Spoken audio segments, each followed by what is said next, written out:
For now, this is the page that starts my kind of Wheel of the Year section. As above, so below. As below, so above. Fire renews nature integrally. I have it written in runes there also. I love that saying. Alright, this is my Wheel of the Year. Actually, I call this the Wheel of the Day and the Year. This has, you probably cannot see it. Oh my god, let's see if I can zoom in a bit.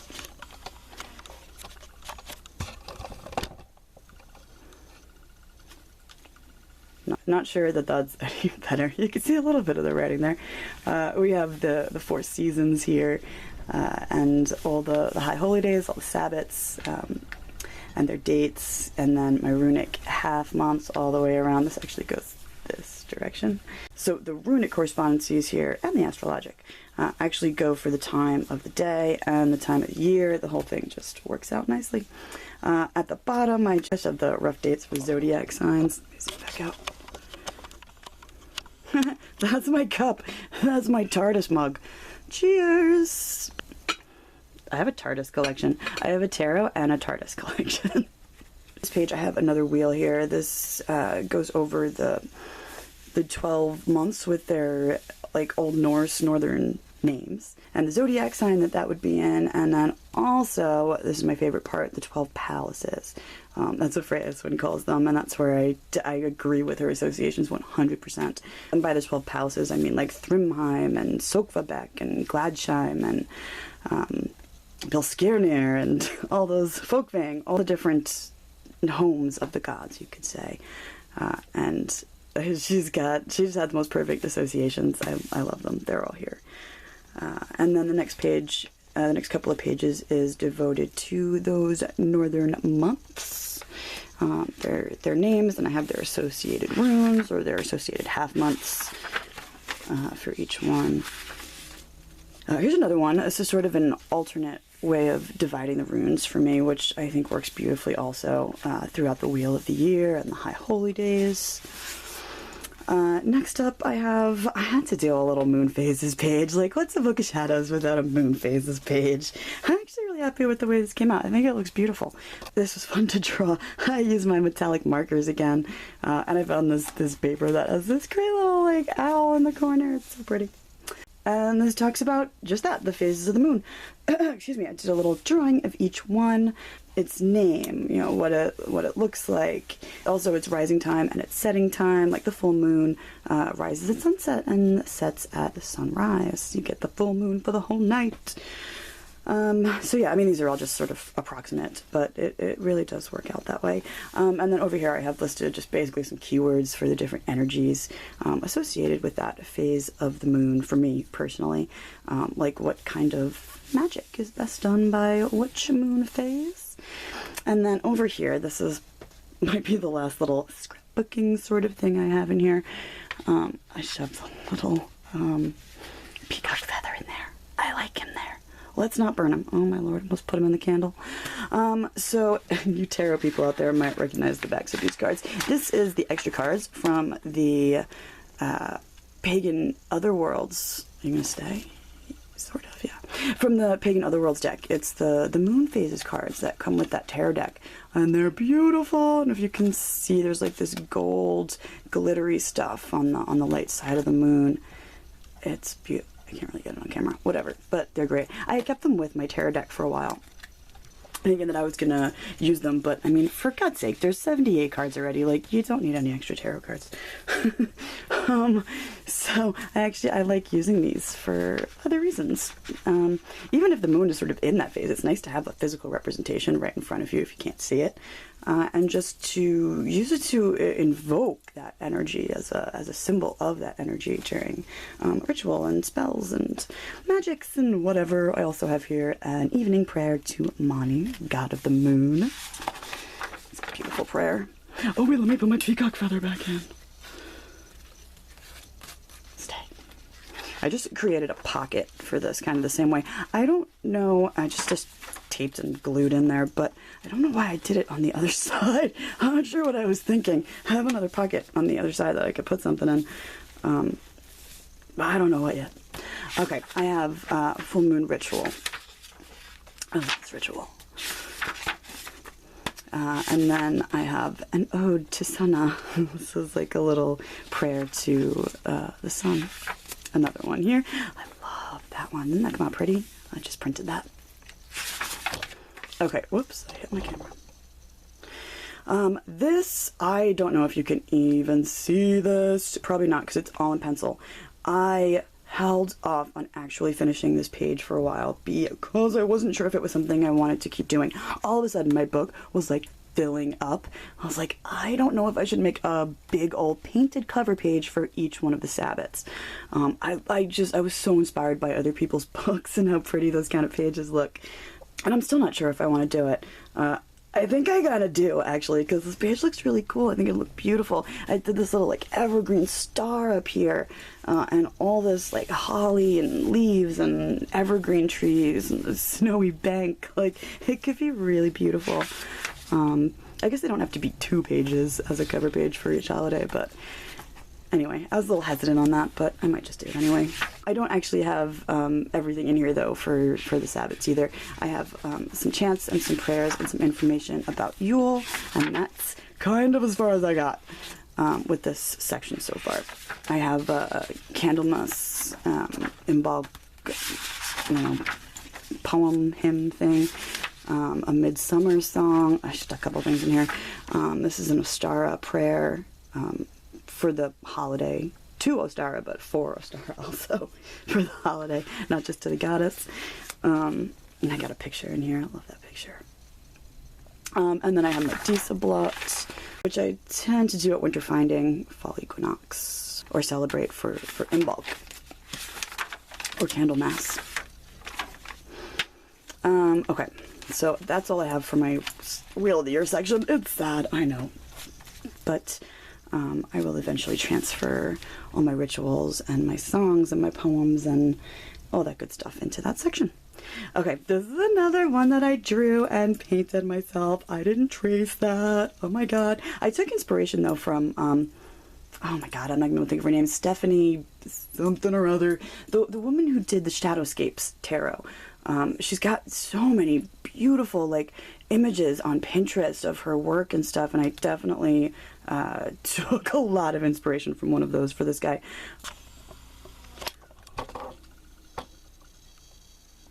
How cool is that? At the bottom down there, I have a little, like, a candle in a mason jar. I have a drum, a drumstick, rattle, a horn, and an athame on the ground there. Oh, I love that guy. And then I painted it with watercolors and made her hair blue for some reason. 'Cause I said so.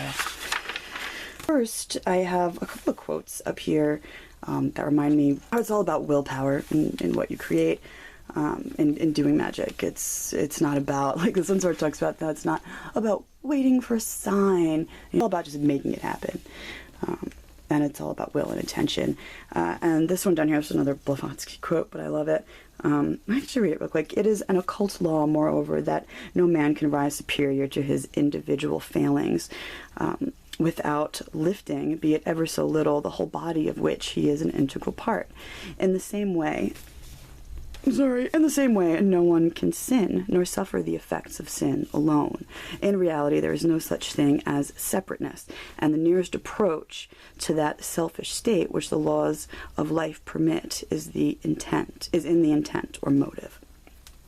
So this one is, they're just up here because they're so important to remember these two ideas, I think. This one is a reminder that, yes, it's about, intent and motive, but also the fact that these intents and these motives affect everyone else and everything else around us. So in reality, this is more of a reminder to work to elevate myself and everyone else. So it's like, don't do stupid, selfish magic that serves no purpose other than my own greedy nature, Anyway, that kind of stuff.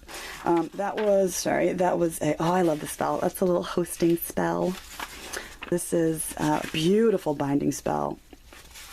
This is a little astral travel spell. Don't look at that one. House blessing.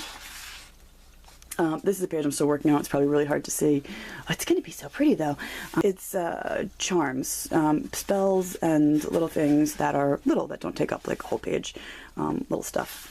I only have that first page done, but I definitely put a few other pages in here to do charms. And that might be it. And I have one more, sort of. I don't really have a ton of spells. I have a couple tarot spells that I want to put in here, a couple playing card spells, and, you know, a few others, but it won't be a huge section. For me, spell work, this is a drumming song, this is a little vision quest spell thing. For me, this is spell work right here. Galdrabok staff here, staves, sigils, whatever you want to call it. This is how I do spell work, magic for the most part. Even some of the spells that I had up here include creating a stave or using a stave for that spell. So I had a couple of these pages done last time I showed you guys. This is like one of the biggest reasons I wanted to create a book, so I could put all my staves together in one place and have them all together. This has been lovely. I think you guys saw this first couple of pages already, so let me flip through. But basically it is a list of a collection of staves from old grimoires, like ancient sources, and from other people's staves. They're not even all like friggin' old. Some of them are just other people's that they have written. They're from like more modern times, like the 40s and the 90s, you know, from wherever. And all of mine that I've created over the years. I think I have about 20 pages of these guys so far, and I still have... I have it right here. Wait, let me show you.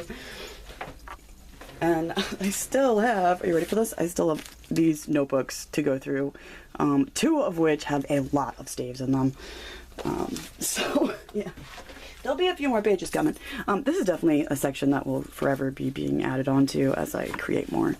But I love them. They to me, and I don't know that everybody would necessarily agree who uses staves the way I do, but that they're energy. You know, you're creating this movement of energy and forcing it to go in directions that represent, you know, whatever your intention is.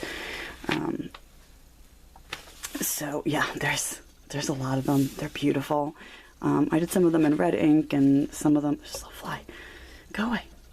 And some of them are just in regular black ink. This guy I had last time. This is a satyr square. It's been used by a lot of northern sorcerers and magicians over the years as well. A lot of these staves too come from the era of Christianity, especially the more complex ones. You know, they're not as old as like simple bind runes. But I sort of jumble them all, mix them all together. For the old ones, I do have, if there's a little charm or spell or something associated with it, I wrote that in here too, and then I put how I use it and what I use them for. This is about the Jar of Wisdom, where you actually carve your stave. You carve your stave or your bind runes, or just runes, whatever, into or onto a piece of wood and chip it off into a trinket. And drink in that power and the intention of that stave or those runes. I have a Kapaloki here, which is like a prosperity staves. There's a lot of them. I think the pages look so cool. Did I do this whole page? Might be all mine up here. I love the way this one came out. You guys probably can't see them that clearly, huh? Does that help? Not really. Anyway, I call this one the Sigil of the Vader.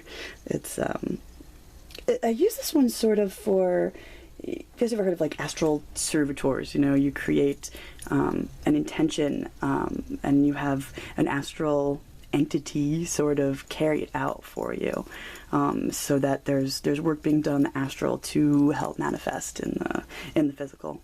Anyway, he's sort of like that. The all-seeing eye.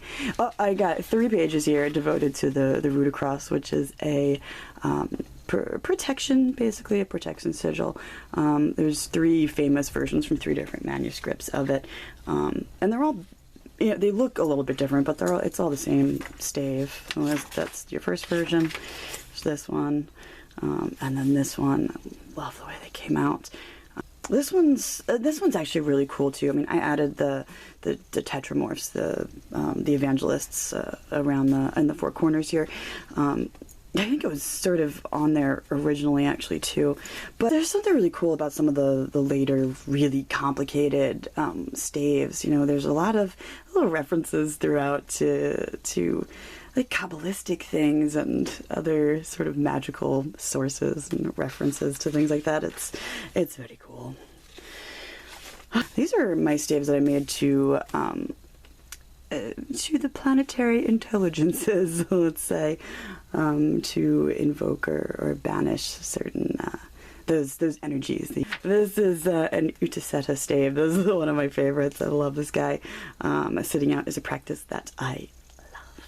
And this one's a more modern stave. Still kind of old at this point. Here's more staves. Okay, I showed you guys this one, Astral Projection stave. I have different variations of it.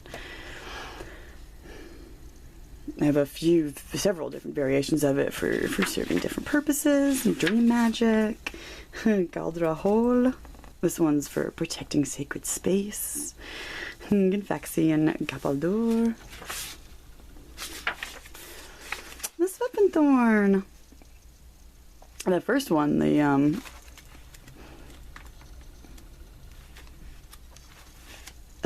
I want to show it to you. There it is. The drum staffer is what I have actually tattooed on me.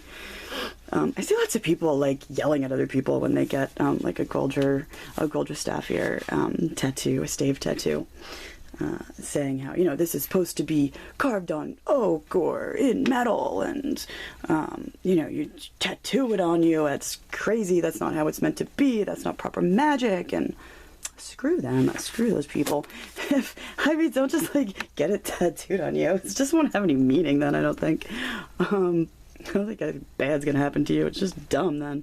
But you know, I like to think I know what I'm doing, and just because, you know, this symbol is in an old book and they say it should be used this way, like this is, what's the basic thing about the drum staffer is people say it's to have prophetic dreams or something, which is fine and dandy, but on a deeper level, to me, it's about making what you want come to fruition, you know, making your dreams come true. Is the fundamental nature of that stave, you know, to manifest what you want, what you desire, what you dream of. But yeah, those weird old customs and old rules don't necessarily always apply. Magic isn't tempt. Anyway, back to, this was the Svefnthorn. It gets almost a whole page, this sigil. It's a fun one. A lot of people, and I agree, I think that this is, you know, the stave that Odin used to put Brynhilde or Sigdrifa to sleep, you know, in her, when she gets surrounded by fire and Sigurd has to rescue her, like Sleeping Beauty. That this was the charm, the stave that was used to put her to sleep. And that's the main purpose, to put people to sleep, more or less. I've used it on myself to help fall asleep and deal with insomnia, and, you know. These I've shown you guys before, actually. These are my chakra bind runes. More staves. Some more. This is a Gandruther staff here. This is a hewn Chalmer. They look really similar, actually, when they're side by side, but those are two very different staves. The human Chalmer is also known as the Helm of Disguise. To make oneself invisible is often the sort of keywords you'll see with this stave. Really, it's about doing what you got to do and going unnoticed, not necessarily making yourself completely invisible. Which would work on the astral realm, however. You can use all of these over there, too. Oh, you know what? Something else. This is all intentional, by the way. The fact that you really see it in staves that have circles in it, that I didn't use a compass. I do use a compass a lot when I'm drawing like sacred geometry and drawing symbols and stuff, especially in here right now. But all my staves, I hand draw them. I don't use a straight line.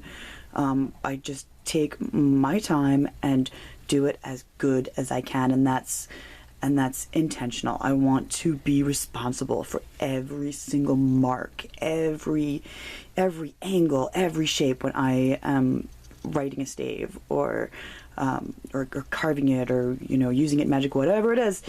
It's by hand.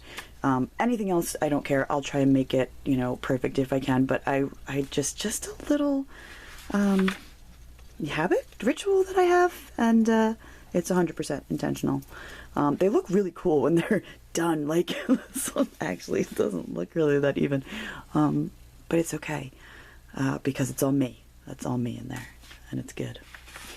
Oh, charging sigils. Charging and activating sigils. Got a little bit over here, some different ways in which I do it.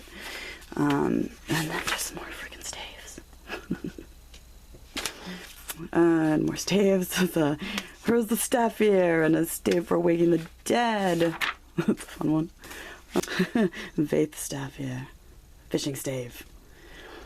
A lot of those old ones that you wouldn't think would really be helpful in modern day life really can be. You just have to think about what was the purpose of the stave and change it to suit your own needs. I've used this actual stave, it's really a fishing stave is where it comes from, but I use it for help in finding things. It's like you're trying to find the fish, so I'm fishing out what I'm looking for, whether it's a physical object or something from somebody, whatever the case may be. When you boil it down to the basic act that stave is trying to achieve, you can use them for all sorts of different purposes. Most of these over here are all my work. These are all... Are you? Yep, these are all mine. Oh, I love that one. That's right. That's a good one. And this is kind of what I'm up to. I don't like the way that page came out. I think I want to redo that. I don't like this border for some reason. I don't love that. Oh, no, this is what I'm up to. I started writing a few more up here, but they're still in pencil. And then let's go. I know we're going to be here all day. This is about loading and activating staves and tines. A different Draught of Wisdom than I had before. This is a symbol to the gods. It's a toast to the gods. You do an invocation and toast. This is a hammer right, hallowing of the 6 directions, as I've called it here. This whole thing, the next few pages, is basically my circle casting.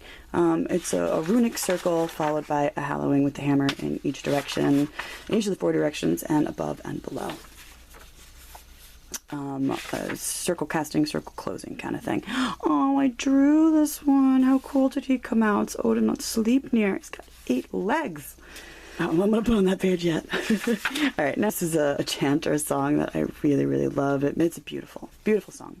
Another prayer, little section from Havamo, and then a prayer to the elements. I love this prayer. It talks about the directions and the elements and things and how they relate to the beginning of the world in Norse cosmology.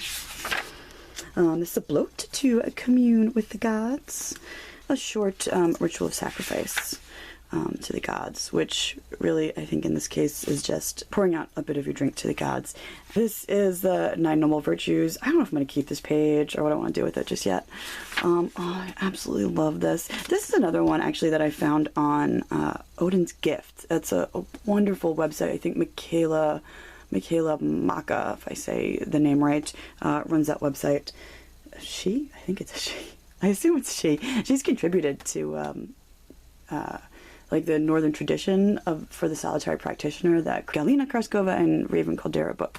I saw some of her stuff in there. But anyway, this website is an amazing reference. If there's any other Norse pagans out there looking for prayers and songs and poetry and friggin' everything. It's her stuff, but also compilations of stuff from other works from other people too. There's a bunch of Raven Caldera and Kraskova stuff up there too. It's a great website, a great resource. This one I remember just definitely came from there. But this is a Vigil Dirge, it's called. And this, oh my god, I love this. It's something to say or sing when you've lost somebody. And like I said, what I've been through recently, this song gave me a lot of comfort recently. I love it. I won't read the whole thing to you. This one's actually written by Michaela Maka. This is going to be my little Yggdrasil section. I love this image. There's lots of different images and ways of sort of organizing the world tree in the Norse paganism. It's always laid out differently. Like, there's no one true way to do it. It's not described in that much detail in any of the myths. But this is the way that I like it. So I have that picture in here, and then my own, and I'm gonna, actually paint that too. Oh my god, here's my favorite piece of art in this entire freaking book. This is where my Odin section begins, and I freaking drew and painted that. It's definitely kind of copied from somebody else's art, but I did it myself, and I made some changes to it, and I didn't, just trace it, as I would have done. Even just the learning how to paint. This is another one, it's watercolor and gouache. But it's Odin, it's the old man, missing an eye with the two ravens holding the head of Mimir. I also used a little bit of gold marker. I did a little Volknot on his cape and some of the detail work there. I even put a little Ansus rune on Mimir's tongue. Oh, that came out cool, right? Come on, that's cool. And then I have a bunch of prayers and things to Odin. I'm going to try and go a little faster. I'm so sorry. Chant. Oh, this whole section is going to be prayers and invocations and things to Odin. This one up here is a prayer to Odin and Frigga. The All-Father and the All-Mother are the same. They're one and the same to me. It's the active side and the passive side, so they're here together. All-Father being the more active side, that's why I choose to use the name of Odin and All-Father as opposed to All-Mother in most cases. If I use All-Mother, I'm referring to that passivity, that other side of Odin. She's the one who knows everything but never says a word. She's the passive side. Anyway, that's Frigga. Invocations. Call to Friggs. Offering to Frigg. Call to Friggs. Call to Frigg. Hymn to Frigga. This is my Freya pages. I told you guys I was going to do this. In my Teenage Book of Shadows, is one of the things I wanted to keep was these little pages devoted to one particular god with images and invocations and prayers and things. Especially back before I had an altar when I was a teenager, I would use these pages in my book as the kind of an altar space, like a devotional space. So it's really nice to have these in here. That means a lot to me. And this is another one that I drew and painted myself. I think I actually have the reference picture I used right up here on my little vision board right in front of me here. Ready? You can see that. I made that board and there's all those cool pictures and inspirational things up there. But this is the picture. It looks like it, right? Her face is very different. I'm not so good at drawing faces yet. This is sort of a weird thing. I don't know why I do this, but Freya isn't necessarily associated with swans. She's falcons and cats and even pigs, but I don't know where the swan thing came from. Whenever I see a swan, I think of her. I don't know. Yeah, she's just swans. Freya. Invocations, poems. Oh, this is Freya's Search. I love this one. I have a whole video up talking about Odin, talking about Freya, how Freya is the higher self of all mankind, and how, really we long to be united with her. That's what the search for Odd is all about too. Her love of humanity and how she weeps for us while we're away, being silly and selfish and learning and growing on Midgard. And she longs to be reunited with us. She weeps for us. Yeah, Freya summoning song. Freya into Frey. A little Frey chant. This is not done yet, obviously. Next is going to be Thor. Got some pictures. A little prayer to Thor here. Thor stuff. And it's going to be Njord's page.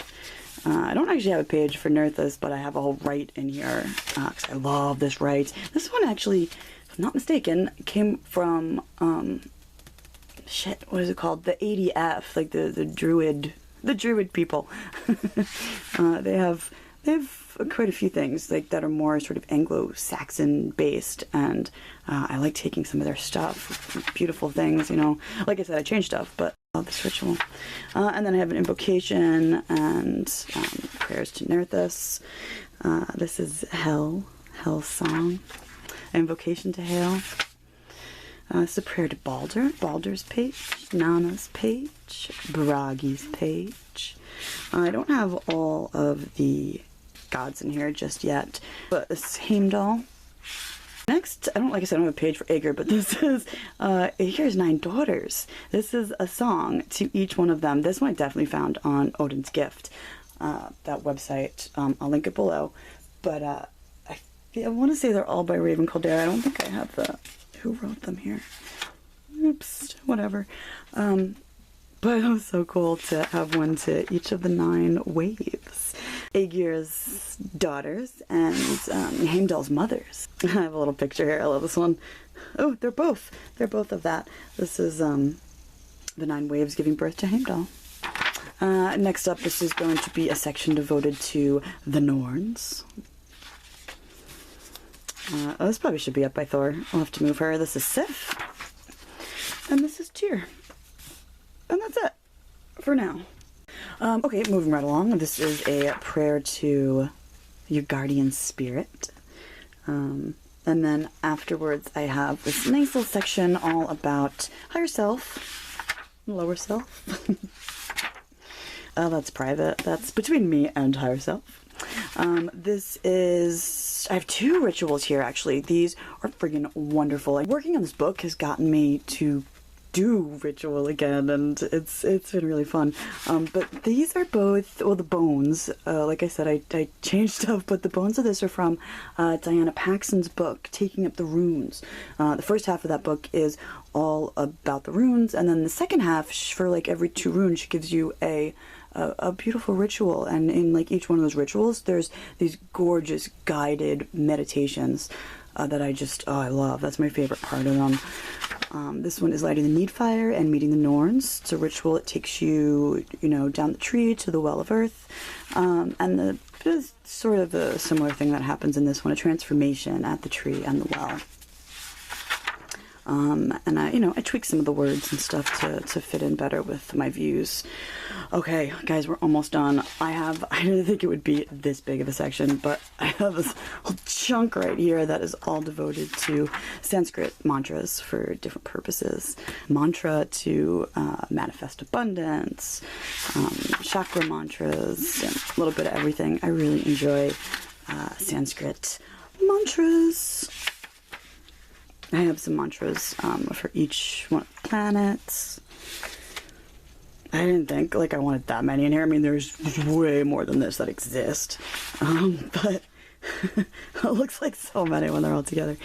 Okay, and then this next section is my theosophy section.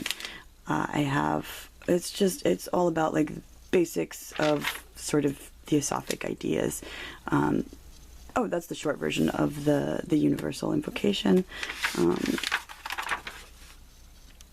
And then, yeah, it's just the writing that's coming up goes over all this stuff, the sevenfold nature of man and what happens when you die, the journey the soul makes, all that sort of stuff.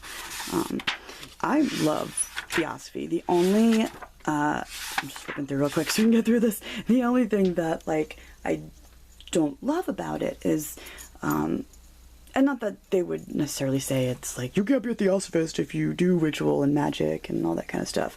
But, there's really no practices associated with it other than meditation. It's kind of this universal thing, and anybody can learn theosophy.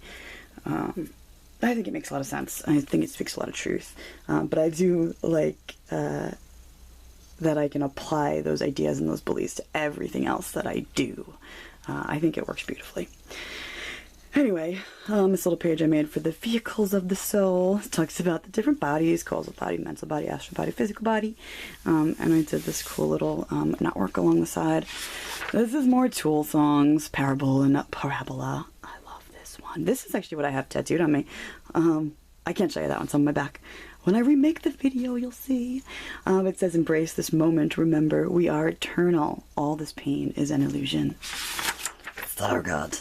This is right into it's The Patient. It's another Tool song. It kind of talks about like why do we stay in this hard body, this dense world, when there's so much more out there, and like how cool it is how cool it would be to not be in this world anymore. But he goes on, you know, I'm gonna wait it out and just be patient. You know, there must be a reward to reap. There must be a reason for this tedious path that we've chosen here. And Schism. Okay, this is kind of my last section. I just started this. I'm really excited about it. But the sigils and herb section were like the two big things that I really just couldn't wait to have my own sections for.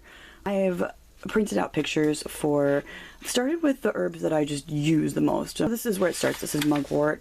This is the only herb I actually have completely done. I have written information about it, and then I've printed out a lot of different recipes that only use Mugwort, basically. Mugwort is probably going to be the longest thing because there's so many uses for it. It's one that I really, really enjoy using.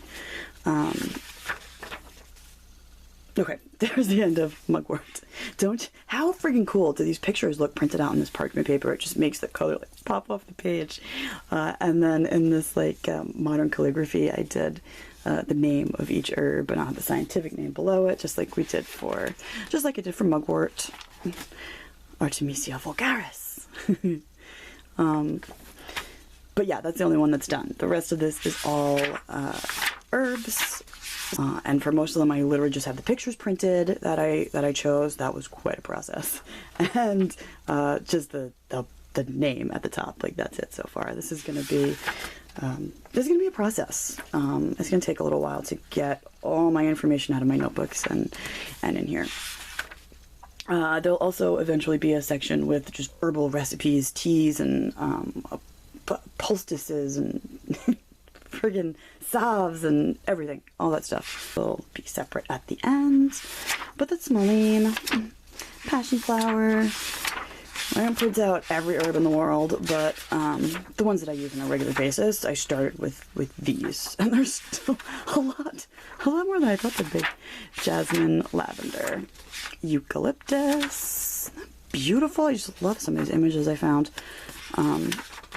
Calendula, cannabis, skullcap, shatavari, red clover, poppy, good stuff, marshmallow, chamomile, kava, garlic's good stuff, bay laurel, litany of Crete, balm of Gilead, vervain, holy basil, tulsi, aloe vera, basil, datura, I'm singing to you, peppermint, sage, valerian, belladonna.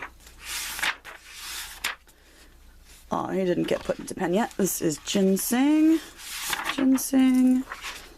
dandelion, mandrake. There's so many cool pictures, old world pictures of mandrake. Wild lettuce. Ooh, and I make a kick-ass wild lettuce resin. It's really easy to make, and it's very potent. And that kind of thing, you know, where it's just wild lettuce, that recipe will go on these pages. I can add more if I need more room. And then, like I said, all the other recipes that have multiple ingredients will go at the back or the front or something.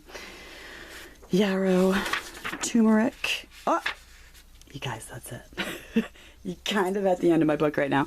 All that's in here is some pages that I am working on. This is going to be some knot work. That one might be done. I should ink it. Oh, I drew a little raven. You probably can't see him. He's just a pencil. Some more borders I'm working on. This is, I got the inspired, but I actually use the same image in my tarot deck. Oh shit, it's like right here actually too. Wait, what's that? That's not the Wheel of Fortune that I actually keep in my deck now. It's like an extra one. But I love that image. It's like a Vegvasir Dreamcatcher. Like, that's cool. And I just found it on like Pinterest or Google or whatever. So I tried drawing it up real big, and I think I'm going to transfer it over to one of these pages. I really do like that. And then back here I just have some blank bordered pages. Still don't like those thorns. And then some extra tea stained pages. Then on the back here I do have a little book blessing, but oh, that was a lot. I'm exhausted. Alright guys, I think that about does it for me. Thank you so much for joining me today. Hopefully I'll be around a little bit more on this channel, and I'll see you soon. Bye.